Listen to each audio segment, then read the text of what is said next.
가슴에 손을 얹고 함께 고백합시다. 나는 지금 아버지의 집에 있습니다. 나는 예수의 이름으로 일어섭니다. 아멘. 이 고백이 여러분의 삶의 고백이 되기를 예수님의 이름으로 축복합니다.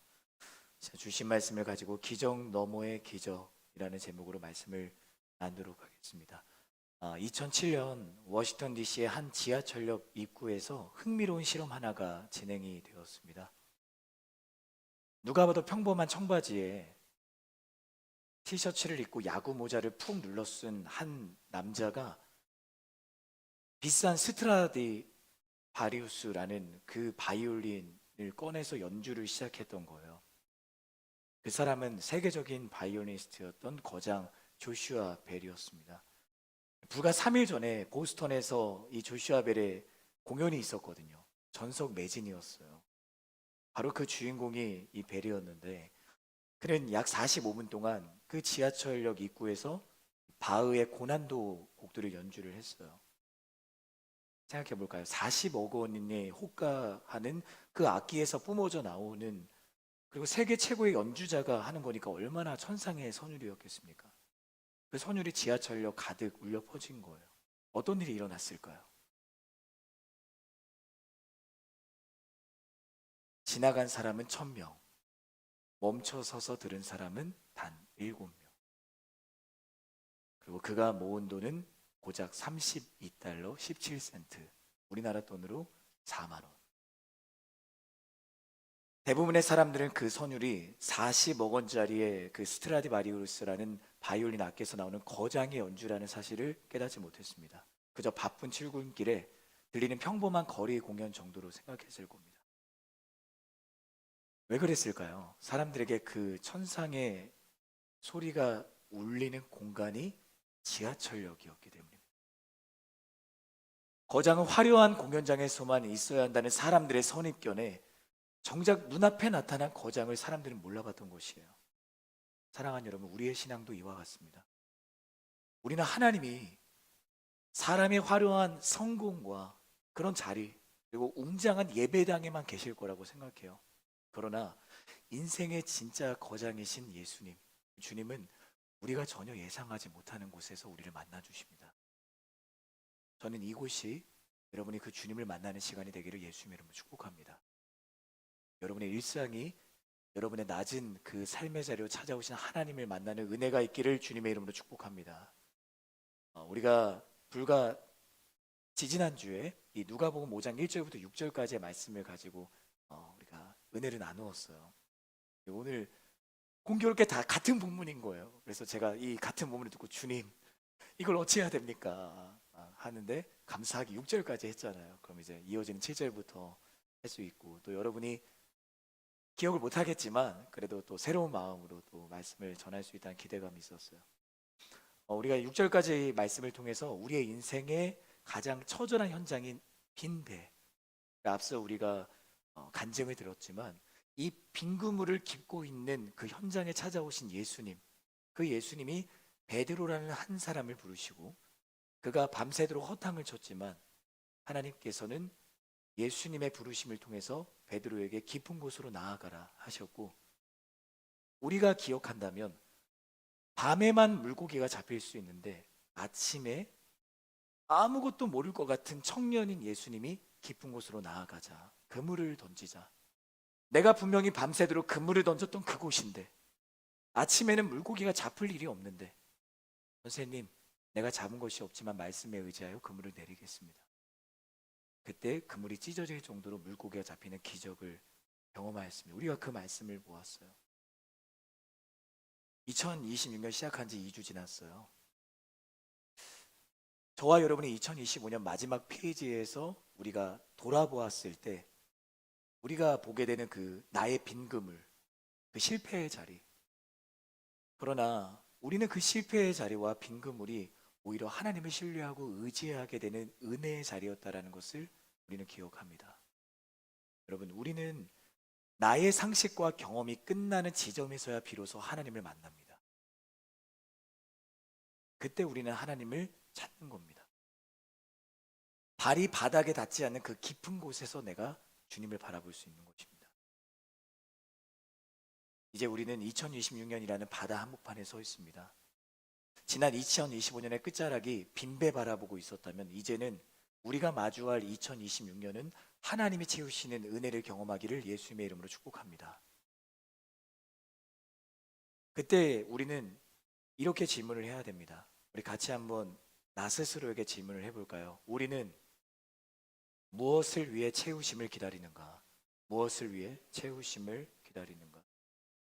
채워지는 은혜를 여러분이 누렸으면 좋겠어요. 그런데 우리는 질문을 해야 되는 거예요. 왜 채워줘야 되는가? 왜 채우시는 은혜를 내가 경험해야 되는가? 왜 기다리는가? 세상은, 사람들은 그 채워지는 기적 자체를 목적으로 삼으라고 말을 합니다. 물고기가 가득 찬 그 배가 인생의 성공이고 사람들에게 인정받는 길이라고 말을 하는 거예요. 정답이라고 하는 거죠. 그러나 성경은요, 우리에게 놀라운 장면을 보여줍니다. 베드로는 가득 찬 그 물고기를 보며 환호하는 대신에 주님, 나는 죄인입니다. 나를 떠나소서. 그렇게 주님 앞에 무릎 꿇는 겁니다. 사랑하는 여러분, 진짜 기적은 그물이 찢어지는 것이 아니라 그 기적 이후의 반응입니다. 성경은 그물이 찢어질 정도로 물고기가 가득 찼지만 주님, 나는 죄인입니다. 나를 떠나세요. 라고 반응했던 베드로의 그 고백이 오늘 진짜 기적이라고 말씀합니다.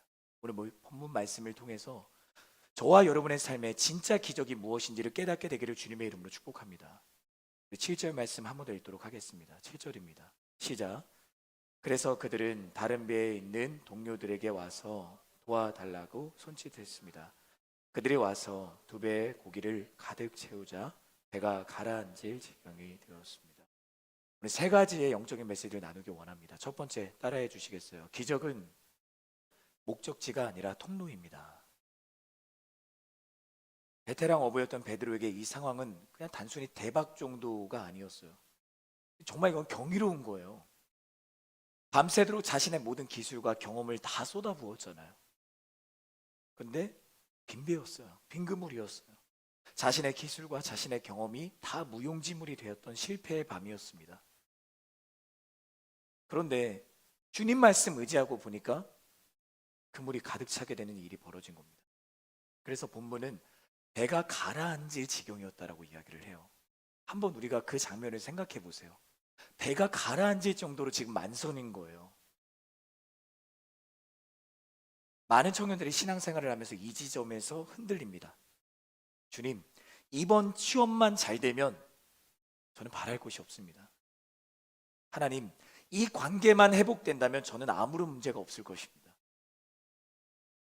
주님, 제가 계획하는 것들이 그대로 이루어질 수 있도록 길을 열어주세요. 주님을 신뢰하고 따라갈 수 있도록 나에게 무언가를 보여주세요. 여러분, 우리는 어쩌면 물고기가 잡히기만을 구하고 있지는 않습니까?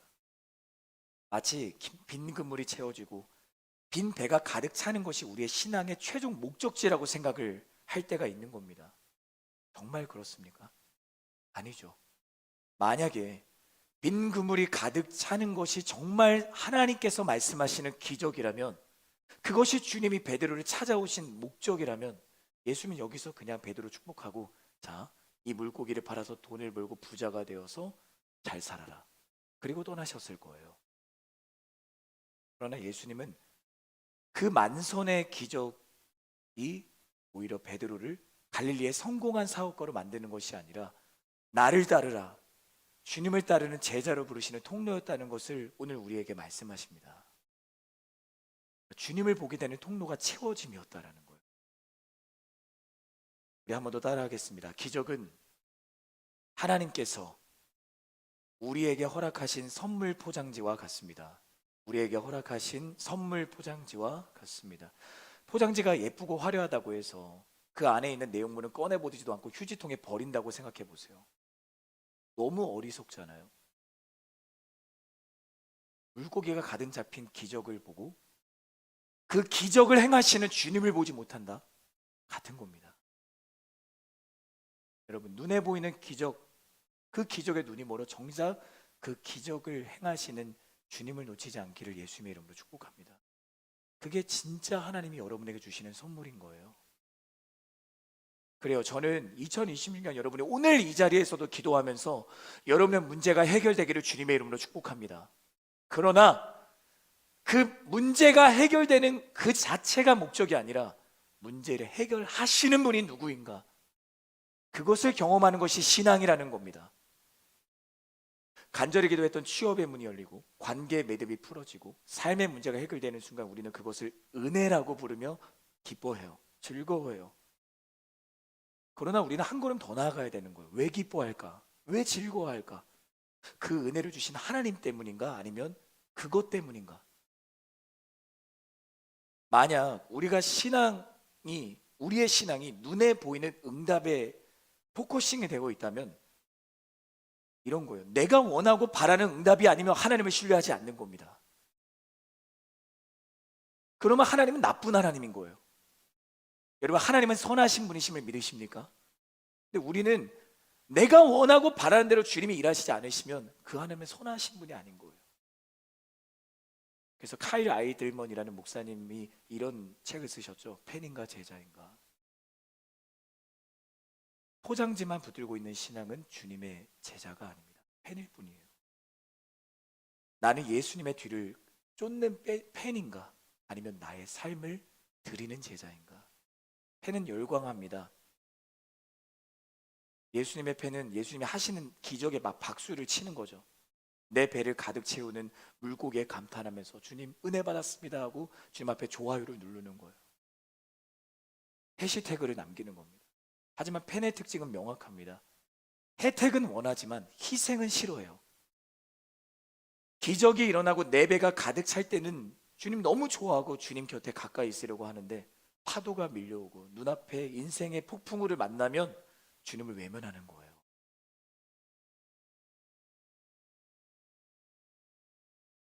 나를 부인하고 나 자신, 나의 십자가를 지고 너는 주님을 따르라. 그렇게 성경에서 이야기할 때 나는 조용히 군중 속으로 사라지는 거예요. 팬에게 예수님은 내 인생의 문제를 해결해 주는 그냥 치트키에 불과한 거. 뭐 복권이나 그런 코인 같은 거 있잖아요. 그 정도인 거예요. 내 삶의 주인은 아닌 겁니다. 사랑하는 여러분, 지금 베드로 앞에 펼쳐진 이 만선의 현장은 그런 팬들을 끌어모이기에 충분한 완벽한 무대입니다. 밤새 허탕치던 그 무대 대박이 터졌는데 어떤 팬이 열광하지 않겠습니까? 그러나 예수님은 베드로를 1호 팬으로 만들려고 하지 않으세요. 오히려 나를 따르라 제자로 부르시는 겁니다. 누가 제자일까요? 기적이라는 결과를 보지 않고 기적을 행하시는 분을 보는 사람이 제자이고, 배는 와 물고기가 이렇게 많다니 라고 말하지만 제자는 도대체 이 놀라운 기적을 행하시는 분은 누구인가? 배는 물고기를 챙겨서 집으로 돌아가려고 하지만 제자는 그 물고기 버려두고 예수님 따라가는 겁니다. 저는 여러분이 예수님 따라가는 사람이 되기를 주님의 이름으로 축복합니다. 우리 서로를 바라보며 축복하겠습니다. 예수님을 따라갑시다. 진짜 기적은 그물이 찢어지는 것이 아니라, 배가 가득 차는 것이 아니라 그물을 깁던 그 가득 찬 그물을 바라보는 시선을 내려놓고 주님을 따라 걸어가는 것이 진짜 기적인 겁니다. 그 기적을 경험하기를 바랍니다. 8절입니다. 같이 한번 읽어보겠습니다. 읽겠습니다. 시작. 시몬 베드로가 이 광경을 보고 예수의 무릎 앞에 엎드려 말했습니다. 주여, 제게서 떠나십시오. 저는 죄인입니다. 두 번째 메시지입니다. 따라하겠습니다. 기적은 진짜 나를 발견하는 것입니다. 그래요. 기적의 그 정점에서 베드로의 반응은 어떠한가? 사람의 상식으로는 베드로의 이 반응이 이해가 되지 않는 겁니다. 저라면 그랬을 것 같아요. 주님, 이제야 좀 제가 살 것 같습니다. 다음번에도 잘 부탁드립니다. 제가 이날 배를 띄울 거거든요. 그러니까 오셔서 같이 배에 올라타셔서 이번에는 다른 포인트를 좀 알려주세요. 다른 거 잡고 싶거든요. 근데 베드로는 이렇게 고백하는 거예요. 주님, 나를 떠나세요. 나는 죄인입니다. 말씀을 준비하면서 그런 생각이 들었어요. 왜 베드로는 그 찬란한 기적의 순간에 주님 앞에 이런 고백을 했을까? 너무 이건 안 맞는 고백인 거잖아요. 자신의 존재가 어떠한지를 그가 알게 되었기 때문에. 베드로는 지금 눈앞에 가득 찬 배가 아니라 이 바다를 다스리시고 물고기마저 가득 잡히게 하시는 그 창조주 하나님, 그 하나님이 지금 내 앞에 서 계시는구나. 빛 앞에 나의 어둠이 드러나니까 이런 고백을 하게 되는 겁니다. 주님, 나를 떠나세요. 나는 죄인입니다.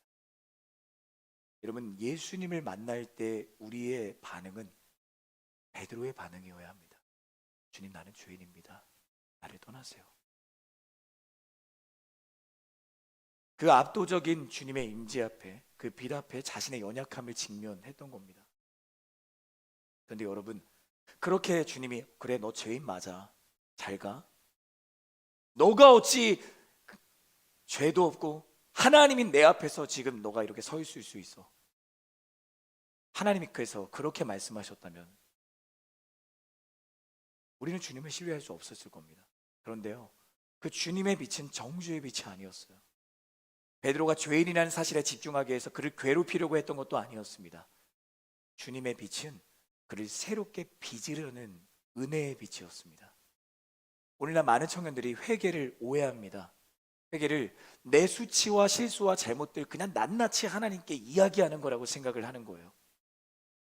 그러다 보니까 낙인을 찍는 영적인 심판이라고 생각하는 거죠. 실패 증명서라고 생각을 하는 겁니다. 그래서 회개의 자리로 우리 나아갑시다라고 하면 두려운 거예요. 내가 이렇게나 잘못한 게 많은데, 내가 예배의 자리에서는 이렇게 결단하지만 결단하기가 무섭게 나는 삶으로 돌아가면 또 문제 만나면 또 쓰러지고 또 쓰러지고 두려워하고. 우리 최근에 갓세이즈라에서 내게 주신 하나님의 말씀, 와 하나님 감사합니다, 이 말씀을 붙들고 가겠습니다. 문제 만나면 이 말씀대로 살지 못하는 나를 발견하게 되는 거잖아요. 그러나 우리는 기억해야 됩니다. 하나님은 우리에게 쌓인 그 죄의 먼지를 털어내어 우리를 버리려 하시는 분이 아닙니다. 오히려 먼지 속에 가려져 보이지 않았던 여러분의 진짜 가치를 발견하기를 주님은 원하십니다. 저는 여러분에게 축복하고 싶습니다. 여러분은 하나님의 존귀한 사람들입니다. 이건 아멘 하셔야 돼요. 여러분은 하나님의 존귀한 사람들입니다. 여러분은 하나님의 자녀입니다. 우리 서로를 향해 그렇게 축복합시다. 당신은 하나님의 자녀입니다. 네. 그리고 우리 주일학교 때 우리 제가 한 번 또 노래를 불렀잖아요. 나는 걸작품 하나님의 최고의 작품 할 때 막 이제 막 포즈 취하고 하잖아요. 안 했었군요. 네, 서로를 바라면 한 번 더 축복하겠습니다. 당신은 걸작품입니다.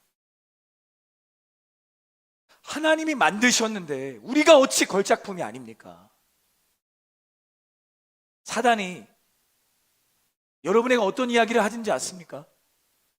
내 연약함과 내 문제와 내 그 연약함, 그 실수에 직면하게 만들어서 거기에 집중하게 만들어서 나는 부족하다, 나는 할 수 없다, 나는 주님의 말씀에 순종할 수 없다, 그렇게 우리를 만드는 거예요. 그건 여러분 하나님께서 기뻐하시는 사람의 모습이 아닙니다.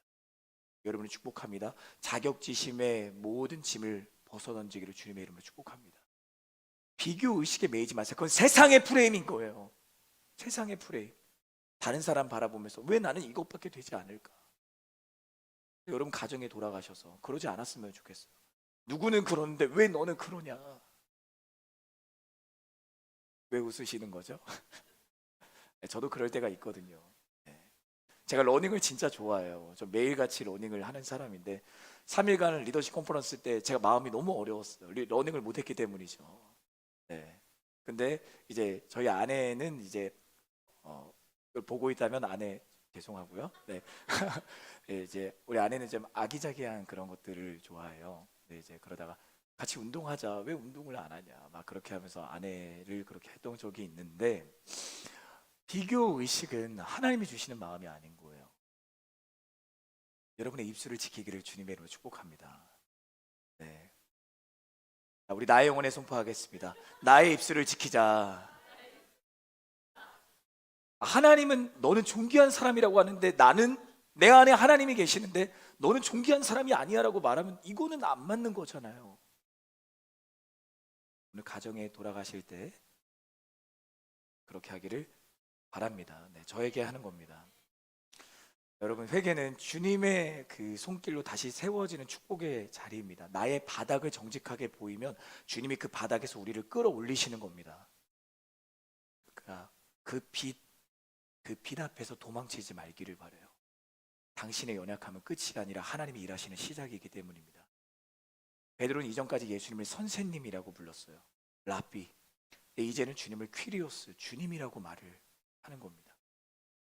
어떠한 고백인가? 인생의 주도권이 이제 나에게 있는 것이 아니라 예수님입니다. 내가 이제 예수님이 말씀하시면 가겠고, 예수님이 멈추라고 하시면 나는 멈추겠습니다. 주님 말씀하시면 내가 나아가겠습니다. 그런 찬양도 있잖아요. 주님은 우리의 성공을 통해 우리 스스로를 증명해내기를 원하지 않으십니다. 오히려 함께 따라하겠습니다. 주님, 저는 자격이 없습니다. 그 고백하는 가난한 심령 가운데 하나님의 은혜를 허락하시는 겁니다. 내려놓을 때 하나님이 일하시는 겁니다. 왜 우리는 불안할까요? 아마도 내가 쌓아온 스펙과 성취들이 나라는 사람을 충분히 증명해주지 못할까봐, 다른 사람보다 내가 뒤처질까봐, 그 때문에 두려워하는 거잖아요. 그러면서 밤잠을 설치고 스트레스 받으면서 보이지 않는 바다를 향해서 끊임없이 그물을 던지는 거예요. 하지만 여러분 기억하기를 바랍니다. 제자의 길은 내 힘으로 성취의 탑을 쌓아 올리는 여정이 아닙니다. 나보다 나를 더 잘 아시는 주님의 그 선하심을 신뢰하며 한 걸음씩 한 걸음씩 주님을 따라 나아가는 것이 제자의 길임을 여러분 믿으시기를 바랍니다. 믿음의 모험인 거예요. 모험. 다시 한번 여러분을 축복합니다. 여러분의 인생의 배에 주님을 모셔드리기를 바랍니다. 여러분의 마음을 열고 주님이 주인 되신 삶을 살아가기를 예수님의 이름으로 축복합니다. 2026년이 여러분 스스로를 증명하려고 하지 마시고 그냥 주님의 손 꼭 붙잡고 세상의 파도를 넘어가게 하시는 하나님의 은혜를 경험했으면 좋겠습니다. 또 한 가지 많은 청년들이 이러한 증후군을 갖고 있대요. 임포스터 증후군, 가면 증후군이라고 하는데요. 페르조나를 계속 쓰는 거죠. 겉으로는 성공하는 데 보이지만 속으로는 내가 이 자리에 있을 자격이 있나? 그러니까 앞으로서는 웃고 있는데 속은 막 썩어 들어가고 있는 거예요. 오늘 베드로의 고백이 그렇게 페르조나를 쓰고 임포스터 증후군에 시달리고 있는 청년들에게 영적인 돌파구가 되는 거죠. 맞습니다. 주님, 저는 이 만선을 누릴 자격이 없는 죄인입니다. 그러나 이 모든 것은 주님이 저에게 주신 은혜입니다. 여러분, 성공의 자리에서 교만해지지 말기를 바랍니다. 오히려 주님의 일하심에 압도되어 겸손해지기를 바랍니다. 여러분이 구해야 될 진짜 기적은요, 내 이력서에 스펙 한 줄 채워지는 거 아니고 눈앞의 문제가 해결되는 거 아니고, 진짜 기적은 세상의 그 기준에 가려졌던 내 영적인 눈이 뜨여서 하나님 앞에 서 있는 진짜 나를 발견하는 것이 기적입니다. 여러분을 발견하기를 바랍니다. 어디 안에서? 말씀 안에서, 하나님 안에서 여러분을 발견하기를 주님의 이름으로 축복합니다. 그때 나를 사랑할 수 있는 겁니다. 나를 사랑하지 못하는데 어떻게 옆에 있는 사람을 사랑할 수 있습니까? 우리 가슴에 손을 얹고 저는 전진아 사랑한다 할까? 여러분 전진아 하면 또 안 되니까요. 여러분 이름을 불러가시면서 우리 나를 사랑해 보겠습니다. 시작. 전진아 사랑한다. 네. 생각해보면 우리의 이름을 그렇게 부를 일이 없잖아요. 하나님이 여러분에게 이름을 주신 건데 그 이름을 많이 불러주시면 좋겠어요. 지금 무언가 내가 두렵거나 불안하거나 힘들다면 우리는 기억해야 됩니다.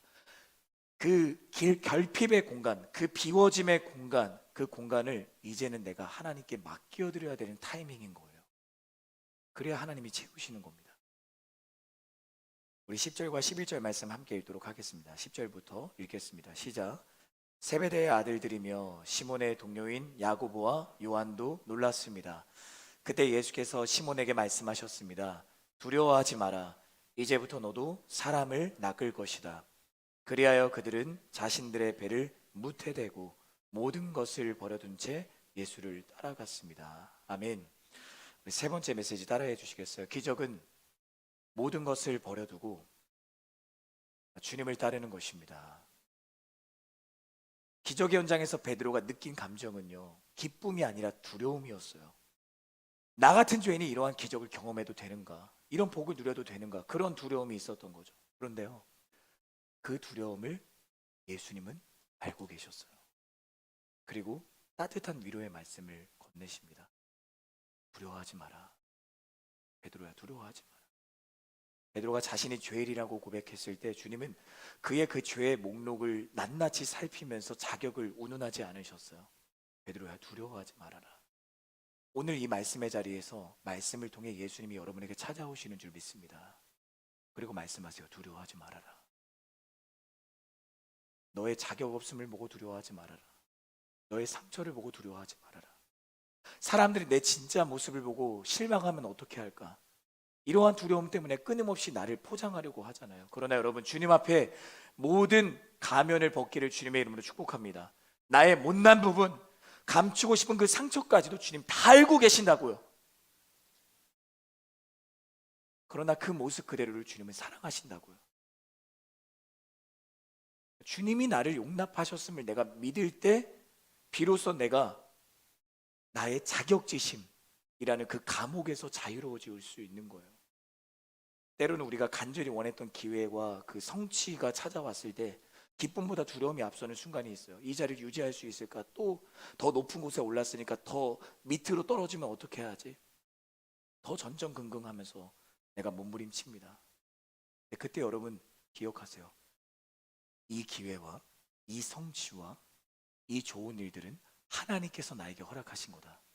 하나님의 은혜다. 우리 함께 따라하겠습니다. 하나님의 은혜입니다. 그렇게 나의 영혼을 선포할 때 내가 겸손할 수 있는 겁니다. 과거의 잘못이나 실패 때문에 하나님의 일을 주저하는 청년들이 많습니다. 나 같은 사람이 어떻게 리더십을 섬겨? 내가 어떻게 다른 사람을 사랑할 수 있어? 그렇게 스스로를 재단하고 스스로를 제한하는 거예요. 하지만 주님은 베드로의 어제의 과거를 묻지 않으셨고요. 오늘의 사명을 주시는 거예요. 여러분의 과거가 여러분의 미래를 결정하게 두지 말기를 주님의 이름으로 축복합니다. 여러분, 2020년 한 해도 분명히 여러분의 삶에 많은 파도가 칠 거예요. 암초도 만날 거예요.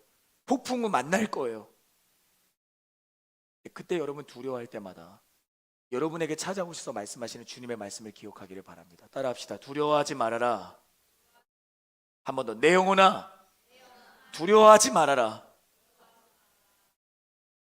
날마다 여러분의 영혼을 향해 선포하기를 주님의 이름으로 축복합니다. 완벽하기 때문에 주님이 나를 부르시는 것이 아닙니다. 자격 없지만, 연약하지만 그 완전하신 주님이 나를 부르셨기 때문에 나는 온전할 수 있는 것입니다. 그렇게 베드로를 사랑으로 붙드시는 주님이 말씀하십니다. 이것도 따라하면 좋겠습니다. 이제부터 너도 사람을 낚을 것이다. 예수님이 자신의 사역에 지금 베드로를 동력자로 초청하시는 겁니다. 예수님의 사역은 무엇인가? 사람을 살리는 겁니다. 주님은 내가 다 할 테니까 너는 구경만 해 라고 말씀하지 않으세요. 나 사람을 살릴 거야. 그러니 너도 그 귀한 일에 동참해 라고 이야기를 하시는 겁니다.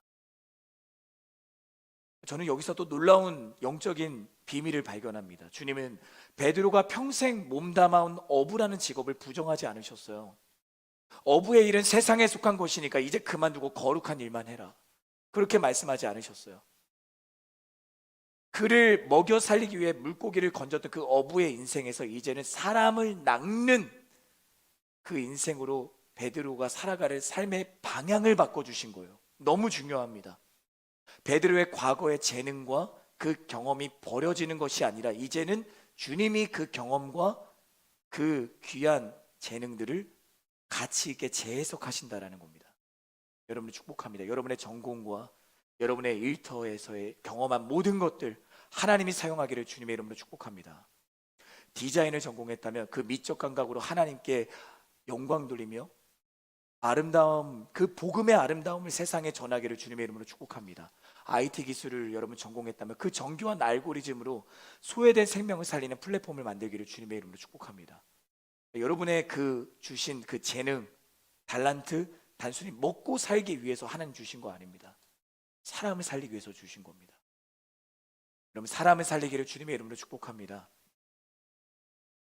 내가 지금 이 시간을 내어 주님을 따르고 있는 거잖아요. 이 예배의 자리에서. 이 예배의 자리에서부터 하나님은 여러분을 사용하기 시작할 것을 저는 믿습니다. 결론입니다. 오늘 우리가 세 가지 영적인 메시지를 나누었습니다. 우리 한 번 더 따라하겠습니다. 기적은 목적지가 아니라 통로입니다. 두 번째, 기적은 진짜 나를 발견하는 것입니다. 마지막 세 번째, 기적은 모든 것을 버려두고 주님을 따르는 것입니다. 여러분 기억하세요. 기적은 눈앞에 그물이 가득 차는 것이 기적이 아니다. 기적을 행하시는 주님을 바라보는 것이 기적이다. 그럼 우리의 기도의 방향이 지금 바뀌어야 되는 거예요. 주님, 나의 기도가 문제가 해결되기만을 위해 기도할 것이 아니라 그 문제를 해결하시는 주님을 놓치지 않도록 주님 나를 지켜주옵소서. 그 기도가 여러분의 기도가 되기를 주님의 이름으로 축복합니다. 기도가 바뀌어야 돼요. 여러분의 기도가 바뀌기를 주님의 이름으로 축복합니다. 과거의 그 빈 배, 빈 그물이 여러분의 발목을 묶어두게 하지 마세요. 제가 말씀을 드렸잖아요. 여러분의 실패와 여러분의 상처, 하나님이 하나님의 나라를 세우시는 재료로 사용하실 것을 믿습니다. 제가 저의 삶을 한번 간증했었잖아요. 저 하나님 없음을 증명하려고 했던 목회자의 아들이었어요. 저희 교회는 결국에 은행에 넘어가 버렸고요. 목회자라고 여겼던 다른 동료 목회자가 어려움을 어쨌든 겪게 하는 통로가 되어서 저는 그때 사람에 대한 신뢰를 다 버렸어요. 하나님 없다고 생각했어요. 그렇게 저는 돈을 잘 버는 의사가 되고 싶었고, 그렇게 어려움을 겪는 목사님들을 도와줘야겠다 그 생각밖에 없었어요. 그러다가 제가 의대를 합격을 했고, 그러다가 제가 말씀드렸잖아요. 그때 왜 엄마의 말을 들었을까 그런 생각을 하는데, 아들이 신앙이 무너져 있는 것을 보시고 너 저희 캠프를 좀 갔다 와라. 리콘을 간 거죠. 거기 가서 첫째 날에는 완전 양아치처럼 뒤에서 앞에서 막 처절하게 눈물 흘리고 기도하고 있는 친구들을 보면서 기가 찬다. 하나님이 뭔가를 들어주는 분인가. 나의 삶은 여전히 변하지 않는데 나는 열심히 이제 아르바이트 할 거 준비하고 그랬었거든요. 둘째 날 저녁이 되었어요. 스태프들이 분주하게 움직이기 시작합니다. 분주하게 움직인 이유는 저와 같은 양아치들을 살리기 위해서였습니다. 손을 잡고 저를 막 가운데로 몰아가는 거죠. 거기서도 엄마 아빠 쪽팔리게 할 수 없잖아요. 그래서 막 예배를 드리는 척을 했습니다. 그러다가 이제 말씀의 끝자락에 이런 이야기를 하시는 거예요. 요나서 본문이었는데, 여러분 하나님이 요나를 포기하지 않으신 것처럼 여러분도 포기하지 않으십니다. 여러분의 상처와 실패 가운데 하나님을 의심하고 있다면 돌아오기를 바랍니다. 마음이 괜히 찔리기 시작하는 거예요. 그러니까 목사님이 싫어지기 시작했습니다.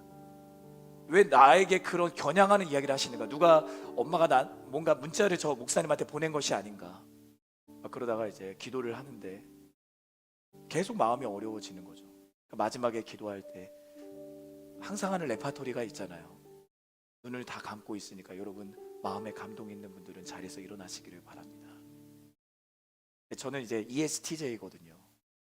그래서 거기 500명 정도가 있으니까 적어도 10% 이상은 일어나리라. 50명이 일어나면 난 그 중에 한 사람이 되니 티도 안 나겠지. 양심은 있으니까 일어나자. 일어났어요. 느낌이 안 좋습니다. 눈을 떴어요. 앞에 아무도 안 일어나고, 좌우를 보는데도 아무도 안 해요. 뒤에도 아무도 안 해요.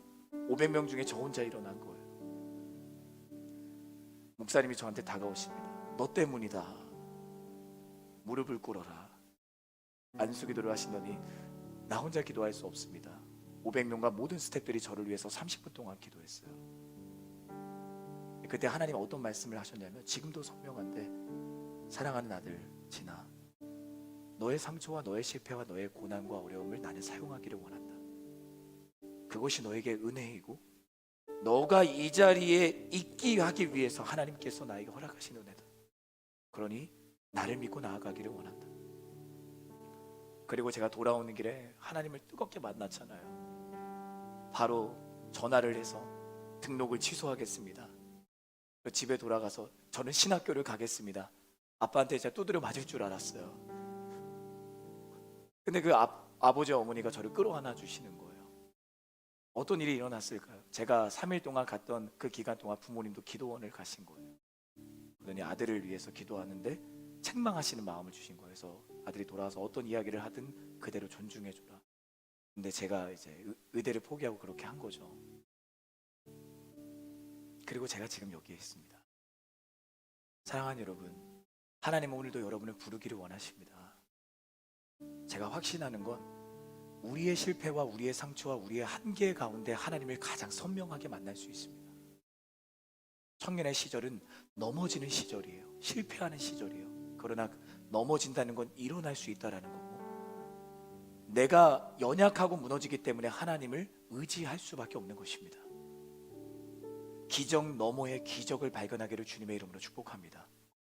기적을 바라보는 것이 아니라 그 기적을 행하시는 하나님, 그 기적을 발견하기를 주님의 이름으로 축복합니다. 그러한 소망하는 마음을 담아 우리 다 같이 자리에서 일어나셔서 우리 주님을 찬양하며 나아가겠습니다.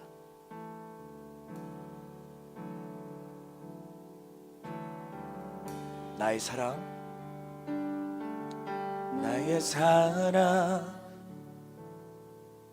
너는 어여쁘고 참 귀하다. 보석보다 귀하다. 내가 사랑스럽지 않을 때 너를 온전히 사랑하고 너와 함께하며 내가 왔노라. 우리 한 번 더 처음부터 고백하며 나아갑시다. 나의 사랑, 나의 사랑, 너는 어여쁘고 참 귀하다. 너는 보석보다 귀하다. 내가 사랑스럽지 않을 때 너를 온전히 사랑하고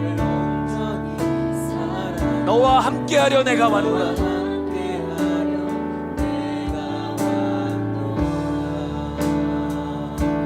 우리의 가슴에 손을 얹고 고백합시다.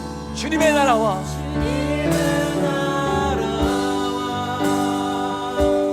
뜻이 나의 삶 속에 임하시며 주님 알기를 주만 보기를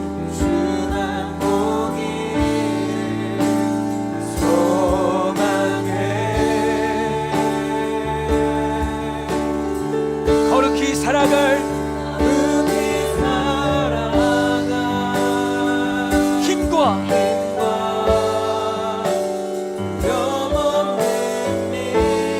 그 주님을 신뢰합니다. 나의 하나님,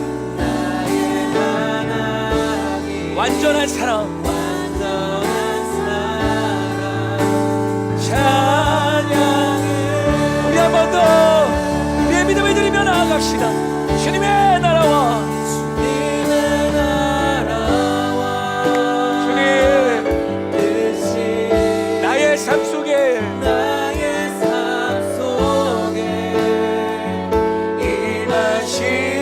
임하시며 주님 알기를 주만 보기를 주님 내가 그 말씀을 신뢰합니다. 거룩히 살아갈 힘과 두려움 없는 믿음 주신 나의 하나님 완전한 삶. 우리 한 번 더 고백합시다. 더 우리 나아갑시다. 주님의 나라와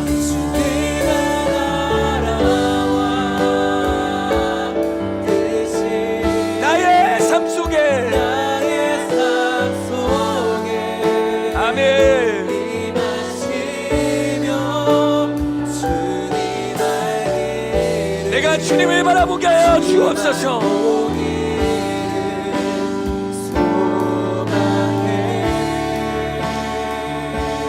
제자들 되어 거룩히 살아가길 원합니다. 거룩히 살아갈 힘과 두려움 없는 믿음 주시는 그분은 여러분의 하나님이십니다. 나의 하나님 완전한 사랑 찬양해. 우리 말씀을 기억하며 기도합시다. 여러분, 기적은 통로이지 목적지가 아닙니다. 아무리 내 삶에 수많은 기적들이 펼쳐져도 주님을 만나지 못하면 그건 기적이 아닌 겁니다. 여러분을 축복합니다. 주님을 만나는 예배의 자리가 되기를 원합니다. 이곳에서 주님을 만나기를 원합니다. 우리 이렇게 소망하시는 분들, 우리 주님의 이름 한번 외치고 우리에게 간절하게 우리 함께 기도하며 나아갑시다. 기도합니다. 주여, 사랑하는 주님, 내가 그 주님을 만나기를 원합니다. 주님의 나라 기적은 통로이지 목적지가 아님을 내가 믿습니다. 나의 삶 속에 주여, 하나님, 주님 알기를 그 무엇보다 기적 너머의 그 기적을 발견하는 이 예배의 자리가 되게 하여 주옵소서. 빈배가 가득 차는 것이 기적이 아니라 빈거물이 끊어질 정도로 물고 헤엄치는 것이 기적이 아니라 그 기적을 행하시는 그 주님을 만나는 것, 그것이 기적임을 믿습니다. 하나님, 내가 주님의 팬이 아니라 주님의 제자로 나아가게 하여 주옵소서. 주여,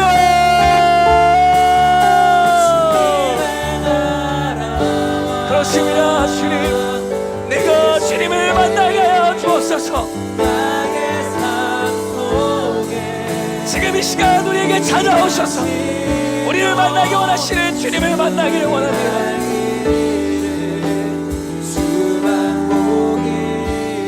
하나님, 내 인생의 문제를 해결해주는 분이 주님이 아니라 나의 모든 삶을 다스리시고 주관장을 해주시고 영원한 죽음과 영원한 어둠에서 나를 건져내신 그 주님이 나의 주님이심을 믿고 나아가기를 원합니다. 주님, 내가 주님을 선택하며 내가 예배의 자리에서 다시 한번 더 결단하며 나아가게 하여 주옵소서. 주여,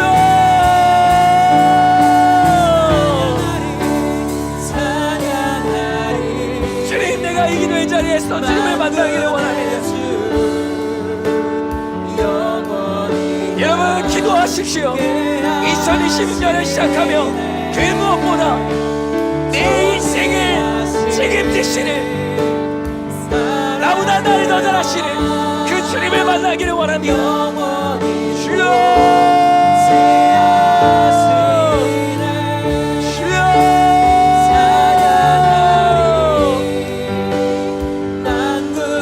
오 선하신 주님, 내가 그 주님을 신뢰합니다. 나의 끝에서 나의 하나님이 일하기 시작하시며 그 하나님을 만나는 자리가 되게 하여 주옵소서. 아멘.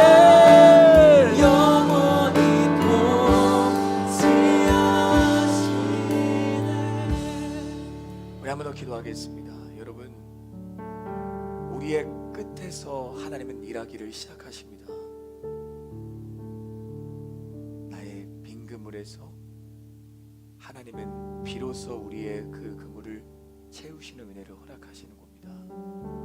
저는 여러분이 그 하나님을 만나면 좋겠습니다. 하나님 한 분만으로 만족한 인생이 되었으면 좋겠습니다. 만나면 정말 좋거든요. 우리 하나님 만나면 정말 좋거든요. 우리 하나님 만나면 정말 행복하거든요. 기뻐할 때에만, 기뻐할 수 있는 이유가 있을 때만 기뻐하는 것이 아니라 설령 내가 기뻐할 수 없는 상황과 환경에 둘러싸여 있다 할지라도 내가 하나님 만나면 기뻐하게 되더라고요. 감사하게 되더라고요. 이 시간 여러분을 축복합니다. 저는 여러분이 그 하나님을 만나는 예배 자리가 되기를 예수님의 이름으로 축복합니다. 우리 한 번 더 주님의 이름 한번 외치고, 주님 그 하나님이 나의 하나님이심을 이 시간 내가 고백하게 하여 주옵소서. 우리 함께 이 시간 주님의 이름 한번 외치고 기도하겠습니다. 주여 하나님, 오 하나님, 내가 그 하나님을 만나기를 원합니다. 하나님을 만나면 나는 어떠한 상황 가운데서도 기뻐할 수 있고, 어떠한 상황 가운데서도 나는 두려워하거나 불안해하는 것이 아니라 감사할 수 있습니다. 주님, 내가 주님 한 번만으로 만족한 삶을 살기로 성연의 시절을 살아가며 주님 한 번만으로 만족하는 인생, 그 인생이 우리의 인생이 되게 하여 주옵소서. 주여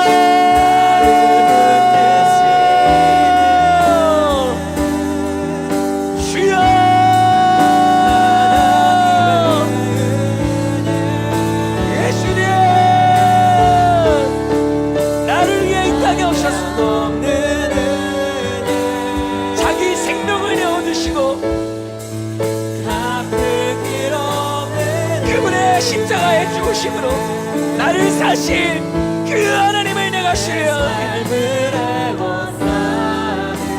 기적 너머의 기적을 발견하게 하여 주옵소서. 기적을 행하시는 그 하나님이 나의 하나님이심을 믿게 하여 주옵소서. 우리의 기도의 방향이 바뀌기를 원합니다. 우리의 기도의 방향이 교정되게 하여 주옵소서. 2026년 나의 모든 소망을 하나님께 두며 나아가는 우리 모두가 되게 하여 주옵소서. 주여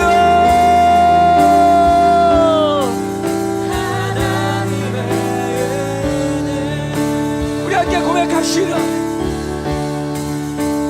한량없는 은혜,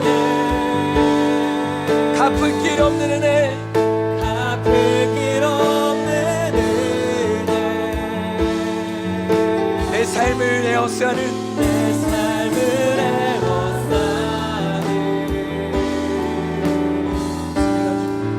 하나님의 은혜.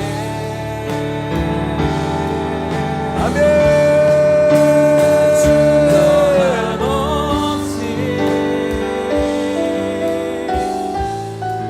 그 땅을 밟은 주님의 제자로 나아가게 하여 주옵소서. 나를 붙드신 제자로 나아가게 하여 주옵소서. 하나님의 마지막으로 한 번만 더 기도하겠습니다. 말씀을 다시 한 번 더 기억하기를 원합니다.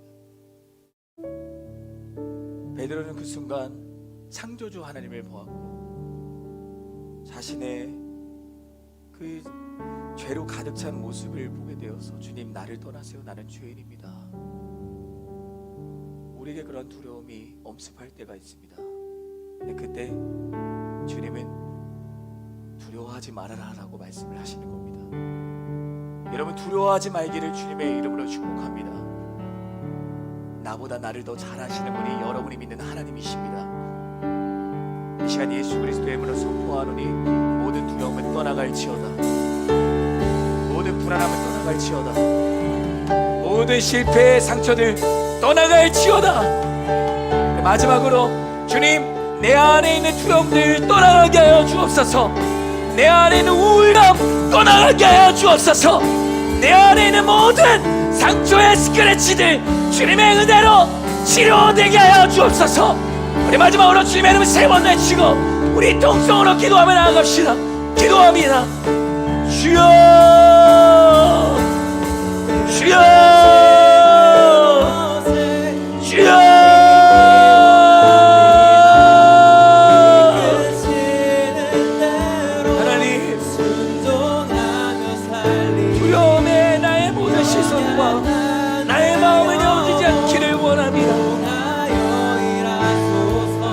그 크신 하나님을 바라보며 기적은 그 누구보다 나를 가장 잘하시는 주님을 만나는 것임을 내가 이 시간 믿게 하여 주옵소서. 믿음의 선택이라고 말씀하신 주님, 두려워하며 불안해하고 있는 그 나를 바라보며 내가 좌절하는 것이 아니라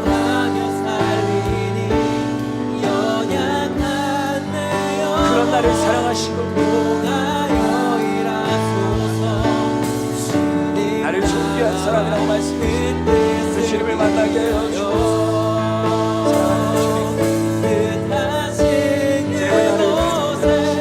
주님은 나를 사랑하시고 주님이 나를 원하시고 나를 사랑받기에 충분한 사람이고 나는 존귀한 사람입니다. 나는 주님의 걸작품입니다.